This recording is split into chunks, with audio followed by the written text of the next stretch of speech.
The Senate will now consider S-465. The clerk will report. Consider Resolution 465 concerning the return of Senator Joe Biden. Not till midnight. Mr. President. The Senator from Delaware, Mr. Roth. Mr. President, I'm delighted to stand today to take up the Senate resolution to officially welcome back my good friend and distinguished colleague, Senator Joe Biden. As we all know, Senator Biden has boldly recovered from 2 life-threatening aneurysms following successful surgery at Walter Reed Medical Center. We are all pleased that he has been given a clean bill of health by his medical doctors. As a member of the Senate, I'm pleased that my distinguished friend and colleague has returned. His influence, intellect, and activity on this floor has been sorely missed. And as a Delawarean, I'm also pleased to add my voice to the throng of others among my fellow citizens in saying, we're happy you're back, Joe. I know that despite party politics or ideological affiliation, since February of this year, when the night lights burned in thousands of homes across Delaware, our wonderful families were praying for the speedy recovery of their senator. Though Joe and I agree on many things, we also disagree on others. But on one thing we stand inseparable, and that is in our desire to serve the people of the first state. From Sussex to Kent to Newcastle, Joe's energy and dedication to the people is well known and appreciated. Most recently, his desire to serve thrust him onto the world stage and under the spotlight scrutiny of the press. Through it all, his poise and courage reflected a man called to serve. As Ernest Hemingway would say, it reflected grace under pressure, and Delaware was proud. On December 1st, 1783, the famed English statesman Edmund Burke paid tribute to Charles James Fox for his attack on the East India Company. His words, though more than 200 years old, can also be used to pay tribute to the man we honor with this sense of the Senate resolution. He said, "He well knows what snares are spread about his path, from personal animosity and possibly from popular delusion. But he has put to hazard his ease, his security, his interest, his power, even his popularity. He is traduced and abused for his supposed motives. He will remember that obloquy is a necessary ingredient in the composition of all true glory. He also will remember that calumny and abuse are essential parts of triumph. He may live long, he may do much, but here is the summit." Mr. President, because of the dynamic personality of Senator Joe Biden, demonstrates on the floor of this hallowed chamber, because of his long service to the good people of Delaware and to the people of the United States, because of the strength of his character to doggedly pursue the course of public service that he set for himself, in spite of opposition along the way, because of the strength of his mind and body to overcome the threats these aneurysms represented to family, life, and service, and because I'm just plain happy to have Joe back, I introduce this sense of the resolution and ask for its immediate consideration. I yield back the floor. Mr. President, on behalf of my colleagues on this side, I join with Senator Roth and others on the other side of the aisle in welcoming back our distinguished colleague, Joe Biden. He has been missed, and we're all delighted that he is back with us. He's the chairman of the Judiciary Committee, and he does an excellent job there, as we have seen his fairness, his integrity, and his dedication to duty many, many times over. repeated. Mr. President, as the leader on this side of the aisle, I have truly missed Joe Biden. We only have 54 Democrats, as we know, and with Joe's absence, we were left with 53, and two of our colleagues were running for president for quite a while, so that left us with 51, and the majority can't get much thinner than that. But I knew that Joe Biden was with us in spirit.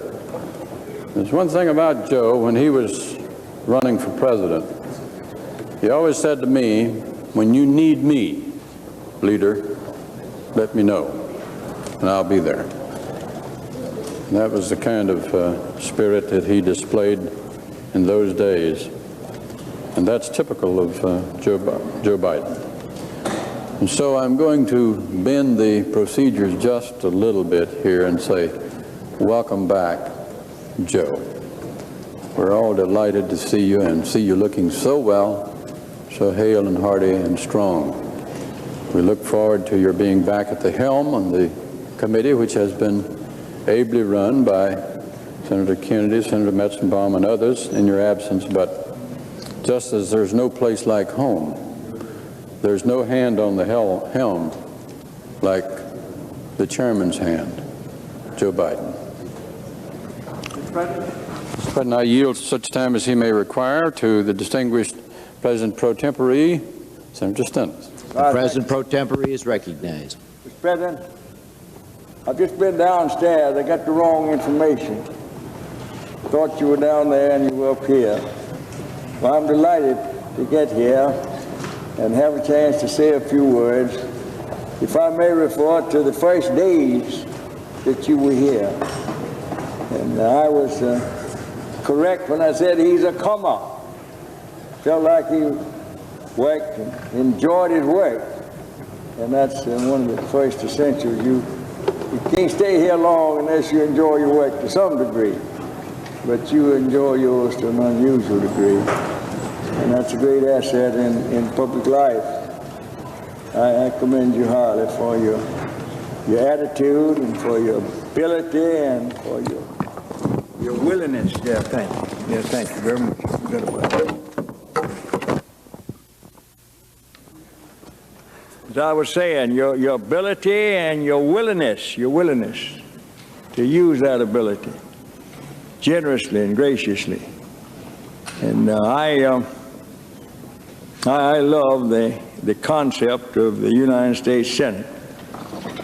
And I'm proud of the purposes that it served all these over 200 years. And it takes men like you, with purposes like you have, a willingness to work, to sacrifice, and then do it all over again if necessary. And that's what makes our system go. And I'm one of your constituents to a degree. You came down home, my home state once. I remember how the people received you with open arms, pleased, your attitude, and what you said, and the fine spirit you had. And I bring you greetings from them. They always ask about you whenever I go home. And I'm pleased with that. So again, I appreciate you very much as a fellow member of this body, and you've meant something to me, helpful, but the big story is that you've done things that were helpful to our great nation and our people and our system of government. May God bless you and continue to watch care over you and your strength and work. Thank you very much. Mr. President. The senator from Oregon. Mr. President, when both Joe Biden and I were much younger in this Senate, we shared hallway space on the 6th floor of the Dirksen building, and when you're on the same hallway, you are frequently writing to votes, walking to votes with whoever your hallmate is. And Joe and I got to know each other quite well in a short period of time. And I well remember in the summer, it must have been of '73, I would say, Joe, when my staff went up to your place in Wilmington for a Saturday afternoon staff party, joint staff party with two staffs, in which the afternoon centered around tough, fair what was called touch football. It was touch in name only. But it was tough and it was fair. And Joe and his brothers and Joe and his sister Valerie were as decent a competitor as you could have, tough competitor. But without question, they intended to win. And without question, we intended to win. I cannot remember. I haven't got the foggiest idea now which of us won. I think we both won, probably. But the hallmark of what I saw that afternoon with Joe is what I have seen on the Senate floor in the ensuing 15 years.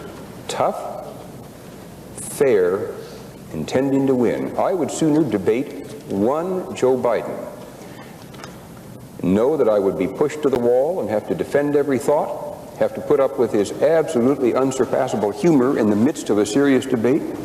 When humor can do more to defeat you than all of the arguments that an opponent might muster, I would sooner deal with that and debate with him and fight with him, and on many occasions join with him, than a dozen lesser lights. And the Senate has been a lesser place in the last 9 months while he's been gone. It will be a much greater place when he is now back, and I welcome him with open arms and look forward to some of that continued tough, fair competition. The senator from Delaware, Mr. Roth. Now I'll yield to the distinguished senator. The senator from Massachusetts, Senator Kennedy. Mr. President, just a few moments ago, I think we saw one of the rare moments in this institution, ones which I think all of us who have the opportunity to share them value very highly. And that was a real outpouring of affection and respect and care for one of our very fine members who has been absent too long. My very good friend and our chairman of our Judiciary Committee, Joe Biden. I said down there when we were with our colleagues from both sides of the aisle that on both sides of the aisle, all of our colleagues have been asking, where is Joe? Because all of us have missed him. We know where he's been recuperating, but we are all a better institution because of his return here to the United States Senate. He is back where he belongs as the chairman of the Judiciary Committee, where he presides with such effectiveness and fairness and devotion to duty and protecting and advancing the rights and liberties of all of the people of this country. I know this is a great day for the institution of the Senate. I know it's shared by his wife Jill and his wonderful family, who were such sources of strength and courage during these very difficult times. And I join with those saying, welcome back, Joe. You're where you belong. Thank you. Senator from Delaware. I think the senator. Yeah, Mr. President, I was momentarily off the floor, but I understand we welcome him back, my good seatmate and very close friend, our distinguished Senator Joe Biden of Delaware. I really have missed him because we argue and then we concur, and I learned he's got the best balanced, measured judgment of perhaps anyone in this body. We're all talking about a balanced budget. I think we need more balanced senators. And the distinguished friend from Delaware has really made a tremendous contribution. I prayed for his recovery, will continue to do so. I had a member of my own staff subjected to the same threat that very fortunately got up to London, Ontario, where they have the classes on this particular kind of surgery. So I followed with those doctors there and everything else, our doctors out at Walter Reed, and I was delighted to hear the tremendous progress. A miracle has occurred. I know Joe Biden will be the first to recognize that, and I think the body is blessed to have him back. I know I'll start having a better time because I'm tired of sitting back there, and now that they got the rail, I won't have anybody to talk to unless Joe comes back. But I welcome him back to this body. He's a great friend and a great senator, and we're delighted, Joe, to get you back. Mr. President, The parliamentary inquiry. The senator from Delaware, Mr. Biden. I look to guidance from the chair and the leader. I have never been in this position before, and I don't know whether it's appropriate for me to make a brief response now. Is it appropriate? I thank. Would state that we all welcome you back with warm and open hearts, and the chair would be very pleased to recognize the senator from Delaware, Mr. Biden. Welcome back, Joe. Mr. President, I ask unanimous consent that the senator from Delaware may have as much time as he needs and wishes in which to respond. Without objection, it is so ordered. The senator from Delaware. I thank the chair and I thank my colleagues, and I will not take much time because there's too much important business of the nation beyond my expressing my gratitude and the warm feeling I have about coming home. It's hard for me to believe that I've been in the Senate for 15 years already. And without going through and responding to each of my colleagues and what they said, very briefly,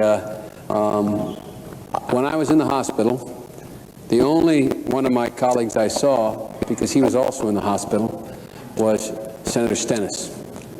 And to think that I would be one day on the floor of the United States Senate being paid such accolades by such a man of character and courage as John Stennis was beyond any expectation that I ever had in my wildest dreams. And I mean that sincerely. Out at Walter Reed, which is an incredible institution,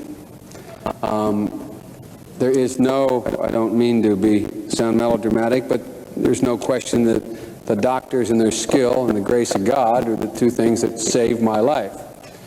And when you go into Walter Reed, in Ward 72, they speak almost in hushed tones of John Stennis. There are more stories from the nurses, the orderlies, and the doctors about what incredible courage and stature and character that man has. And so I say to you, Senator Stennis, for you to say the things you said to me in front of my mother and father is something that I'll never forget. Also, for the warmth and the affection, genuine affection that's shown by my senior colleague, Senator Kennedy, who came see me, who as a matter of fact, I'm a little worried. The Judiciary Committee ran a heck of a lot better in my absence, and we disagreed less in my absence. But I want to thank him for not only the affection he has shown, but for literally looking out for my interest, as he has in my absence. And to Senator Bob Packwood. Bob, I don't remember who won that game, but I do know that I also learned something, and that is that this place is one, notwithstanding our busy and diverse schedules, that can, in the most unusual circumstance, foster genuine friendships. We don't get often an opportunity because of our mutual schedules to spend a lot of time with one another, but the fact of the matter is that those friendships formed are ones that last, and I appreciate your kind words. And coming from one of the most skilled debaters in the entire United States Congress in the 15 years I've been here, it's a high compliment for you to say what you said. Fritz Hollings has been taking care of me a long time. He took care of me in 1973, literally, not figuratively, under similar circumstances. And he's always looking out for me, and I'm going to count on. The reason I sit in this seat is I have to have somebody to lean on who's big enough to take the shots. He's taken the shots, and he's taken them for me and with me, and I appreciate his comments also. And Leader, you have been extremely generous, and again, protecting my interest and looking out for my concerns, both in my absence previous to last September and my absence since February. And you are a man of your word who has always gone out of his way to come to my aid and assistance when I've been in need, and you have in this instance also. And lastly, let me say will probably get us both in trouble. Bill Roth's become a close personal friend. Bill Roth and I, in a sense, made an unwritten agreement years ago that we would both work for the interest of our state, and neither would ever do anything that would in any way attempt to undercut the other's efforts in that regard. Little did I know that many years ago that it would turn into a genuine friendship. Bill Roth has been generous to me beyond what I can express here on the floor. And the resolution and the contents of the resolution, Bill, are in fact unwarranted and unneeded, but much appreciated. But most of all, what's appreciated is your close friendship. And it's rare, I guess, maybe it's not rare, but the idea of coming to the United States Senate, serving with a man of very different philosophic points of view on many subjects, and a different political party, and never once in our entire relationship ever have a cross word passed either of our lips relative to one another, is something I feel particularly fortunate in being blessed with a colleague from my state who feels that way about me as I do about him.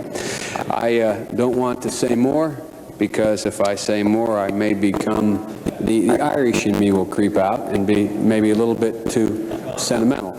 But the fact of the matter is that I remember a comment that was made a long time ago in another context.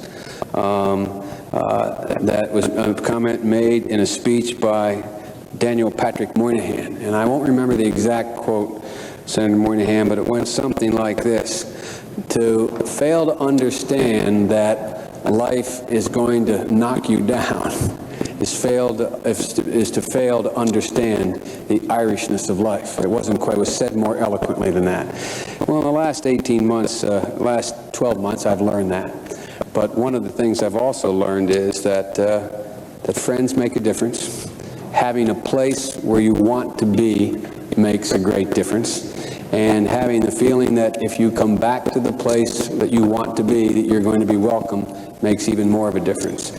You, my colleagues, in the several difficult times in my life in the last year, have stood up for me and with me on both sides of the aisle. It's much appreciated. It will never be forgotten. I still probably will not vote with half of you as we go down the line here, but I will not forget the sentiments expressed, the support given in over the last year for me, and it means a lot. Thank you very much.